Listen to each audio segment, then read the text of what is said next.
Hi, this is Evolving with Etta. And on our Memory Lane Monday series, the next year that we were concentrating on is 2001. So previously, we had spoken about the Carnival Sensation because that was one of the ships, or is one of the ships, that is being pulled out and just they're scrapping the ship completely for parts. So it was a little crazy to completely do another video about that in particular. So I just wanted to first give an introduction saying, hey, hi. If this is your first time here, thanks for coming in and checking us out. Stick around. You might just enjoy what you're seeing. And if you're interested in subscribing, you should do so because it's free. It doesn't cost you anything, but you will enjoy your stay here. And if you are a returning subscriber or just a returning voyeur or watcher or someone that's checking me out from the far distance, just hit the button. You know, the little girl said on Rush Hour, 1, 2, I don't know, hit the button. It's not going to cost you anything, but you will get some pretty nice content.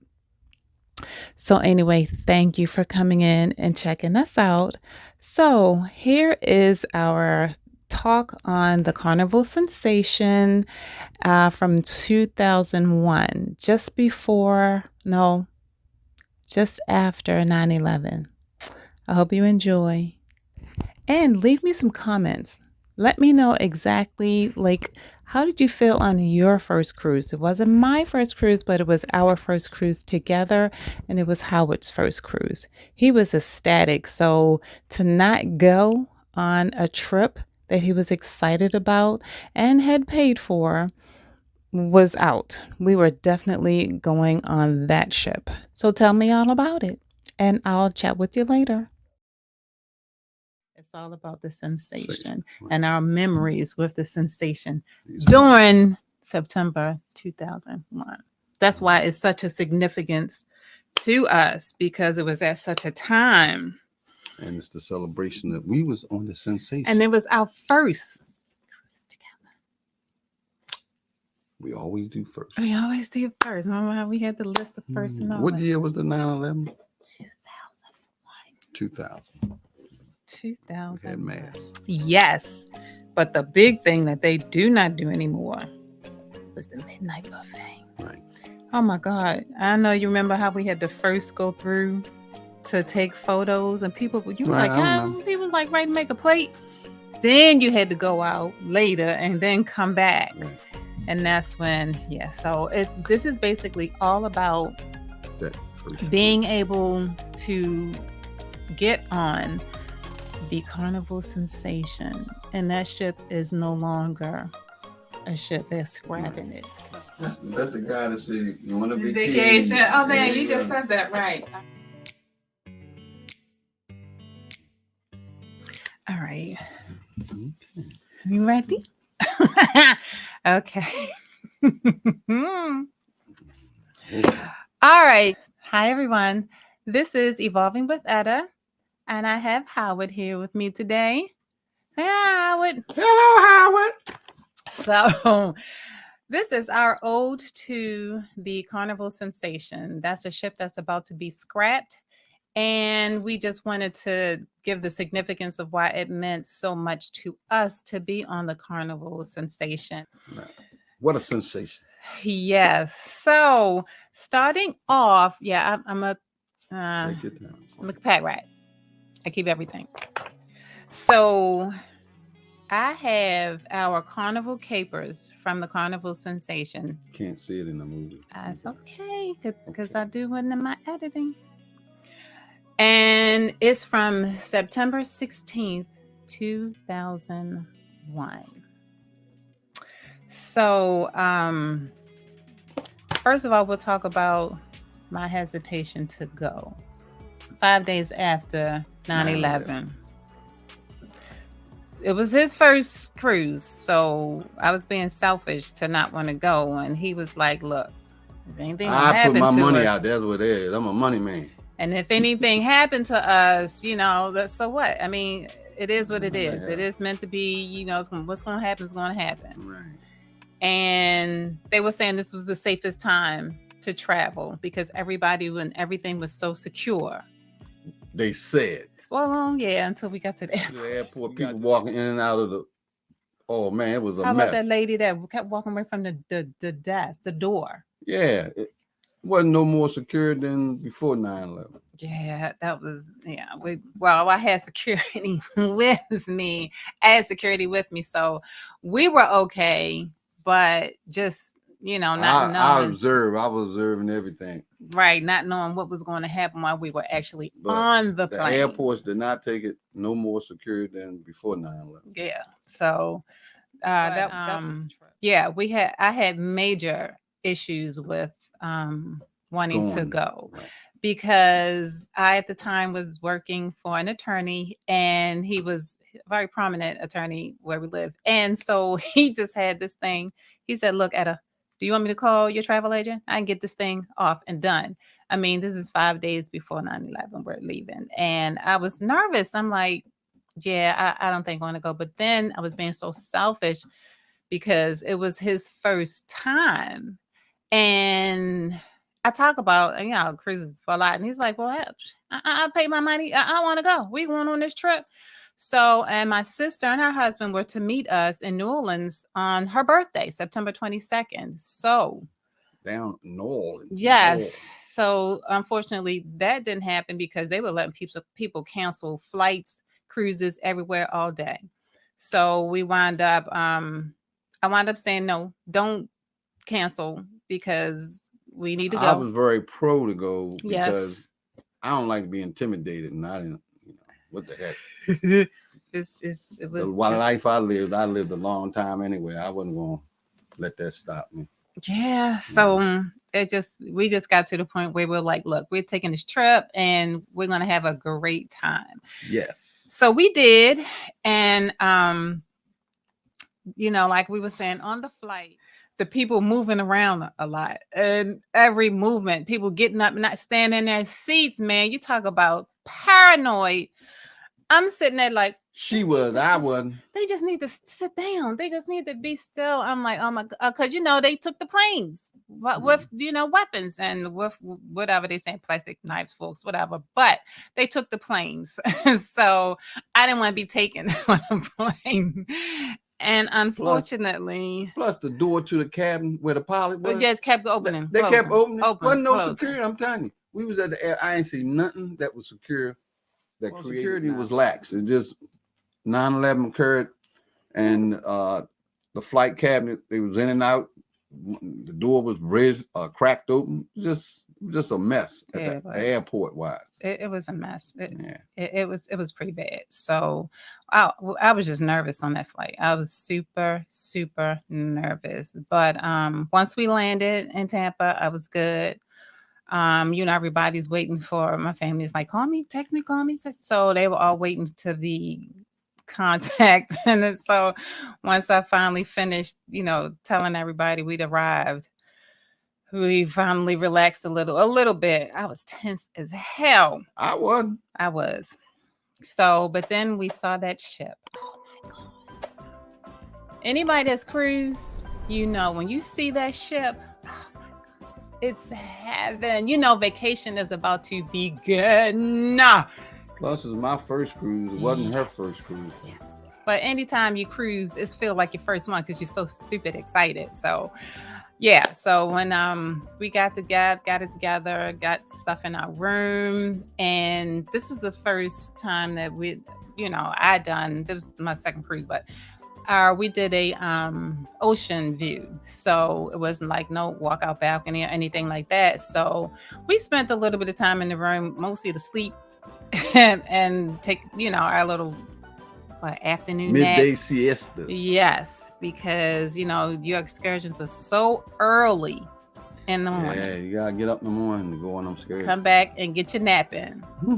So yeah, we were pretty happy about that. So speaking of excursions, honey, when we went to Cozumel, Playa del Carmen, that was we saw iguanas. A lot of iguanas. and all that stuff. Just I was kind of freaked out by them too because they move kind of fast, and then they just stand there like they freeze, yeah. But they really harmless. They didn't really attack nobody. yeah. Just that they weird.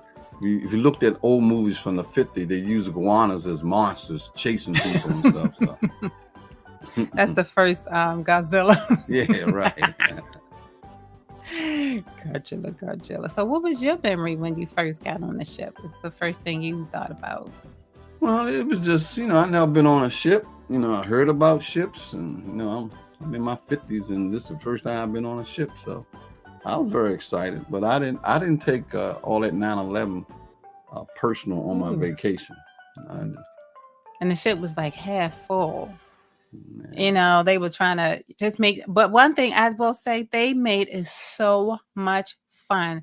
I met some new friends. I had this one lady. She and I just kept, Plus, I hit the jackpot for $400. Yes. Early on. It was like the first, second day. I don't know what day it was. It was probably second day. Right, first, second day to get you in there. I hit the $400. I thought I had some money. But then I had to spend it on the princess because she wanted massages, oops and alls and herbs and all that. Y'all know how it is at the spa. It's no cheap trip. Yeah, 400 didn't last. So after all that tents and stuff on the plane, I was like, I need to. Yeah, we need to do this. Right, we was blessed to hit that extra money. Thank God, because they got it right back. But my thing that was so funny when we first got on the ship, I was so excited, and they walk up to you with the tray full of these wonderful. They want you to carnival drinks. They want you to drink before you even get near your room. And we're like, oh, honey, oh, drinks. He's like, hi, can I have your sailing sign card, please? I'm like, oh, damn, we paying for this. Yes, sir. Yeah. You pay for everything on cruise. Don't let nobody know you don't need to take no money. Right. You're paying for these. Paying. So yeah, that was quite exciting. And but again, that's what you do when you go on a trip. That's why they have things called like the drink package. Yeah. Which we don't. I don't drink. Yeah, because we don't drink that much. But I'm an honorary Roseberg, but the real Rosebergs, they drink. Yeah, I'm a lightweight, but we like professional stuff. Yeah. The stuff that you don't have to keep drinking to play with. That's going to get you there. Driver. Right. I want to drink one drink or maybe drink and a half, and I'm there. So yeah, that was good. So yes, after Cozumel, we then went to New Orleans. New Orleans. First time I was visiting down there. Yes, very first time there. And that was the actual day that we were to meet up with my sister and her husband, because that was on her birthday, and the ship arrived there on her birthday. And the ship we had 16 hours to be in New Orleans. Yes. Practically a whole day. And that was different because usually in the evenings, you're like, wow, okay, we're out of there by 4 or 5. But no, they stayed late into the night. But what cracked me up, as we arrived like 8 o'clock in the morning in New Orleans, there was a guy obviously waiting for his friends to come off that ship with drinks in his hand somewhere. A lot of drinking as we're in New pulling Orleans. in, just y'all making all this noise with the drinks in his hand, 8 o'clock in the morning, and we did not know. But like we saw, all those streets and everything were, roped off, where cars couldn't come up and down the street. And then they told us, when you no longer see a bar, that's when you need to stop and turn around. And do not walk on the side streets. Yeah, do no side, walking. Mind you, this is 2001. God only knows what's going on down there now. This was way back then. We only saw one group that I pointed out. Was questionable. Yeah, following us in and out the store. But I was paranoid anyway, but yeah, I was very cautious. Right. We had a nice time. I mean, obviously we were visitors that could see. We would tourists. They spot you. They spot the tourists. Yeah, they can spot you. Mm-hmm. They hang in groups down there, 4 or 5 in a pack. But, yeah, that was. Other than that, we weren't there late at night. I think we had to be back to the ship by 8 o'clock that night. Right. Yeah. The excursion, the touring, and all that we went on. New Orleans, which like I said, I've never been there, and all the graves is above ground. Yeah. In concrete boxes, and so everybody is buried above the ground because New Orleans is below sea level. Yes. And that's why they always flood, because we was on a street and I say, You look Anna, down. there's the ship up in the air. That was You can see the crazy. water of the Mississippi, and it's really weird to look down a street and see your ship up in the air where the river at, because New Orleans is below sea level. Yeah, that was scary. Very strange and scary. No wonder they got flood problems, but later on in life I found they got these big water pumps that pump water out of the city. So, you know, I guess when they had Katrina, I see how they had problems down there, because man, it's a funny feeling to see all that water above your head. Yeah, and I remember when we were in the I don't know what, the bus or whatever it is where we were being transported in, and the street was to my left and the water was to my right, and I looked, the water's like here, but the homes were down. And it freaked me out so bad. I'm like, how is this even possible that it's like that? And then we saw that 25-mile bridge. Yeah, big bridge. Yeah, that was a super and our tourist, we had great tours. He was quite entertaining. Yeah, he was real funny. He was like one of those, like, he's told this story 10,000 times. He was just going through the motions, like, and doing. He just had us cracking up. He was very, very entertaining. So just what you need in something like that, because you're going through a graveyard. Right. Graveyard had tours like it was monuments. They gave graveyard tours through graveyards. Yes. How about the McDonald's that looked like a church? Yeah. Yeah. So it's a different city. I mean, I never been. That was my first time to New Orleans. I can see why people like going there. Sure, walking the streets with your drink in your hand and just minding your business, and nobody's coming through to bother you or interrupt your fun and your partying. Yeah, it's very nice. That was pretty nice. Yeah.